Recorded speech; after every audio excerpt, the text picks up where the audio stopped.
नमस्कार सर्वांना. श्री स्वामी समर्थ. रक्ताचंच नातं असावं असं काही नाही. रक्ताच्या नात्यात नसती एवढी ओढ प्रेमाच्या नात्यात असते. तर हे पहा, आमचे अचानक काही 1-1.5 तासापुरतेच एका आमच्या प्रेमाचं नातं आहे, आमचे गाववालेच आहेत, तर त्यांच्या घरी गेलेले होते पुण्याला आणि आम्ही असतो मुंबईला. तर थोडा वेळासाठी त्यांच्याकडे गेलेले होते. तर आता सध्या सगळीकडे उन्हाळ्याचे कुरडे पापड हे चाललेलं आहे. तर हे पहा, इथे कोंडा आहे, कुरड्या बनवतो त्याचे आमच्याकडे मुटके करतात आणि मला ते खूप आवडतात.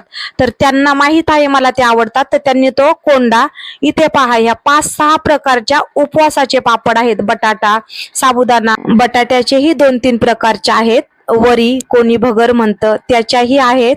अशा 3-4 प्रकारचे उपवासाचे पापड आहेत यामध्ये. आणि इकडे बाजरी, ज्वारी असे आणि कुरडई पण दिलेली आहे खाली. तर असे बरंच काही जेवढं त्यांनी केलं तर सगळं काही दिलेलं आहे. खरंच कधी कधी परक्यांचंही इतकं सारं प्रेम बघून मन भरून येतं. रक्ताचं असतं पण कधी कधी त्यांनाही आपल्या मनाची कदर नसते. असं काही नाही, रक्ताचंच असावं, मानलं तर परकही आपलंच असतं. तर कसा वाटला व्हिडिओ नक्की कमेंट करून सांगा. नवीन असाल तर सबस्क्राईब करा, लाईक करा. धन्यवाद.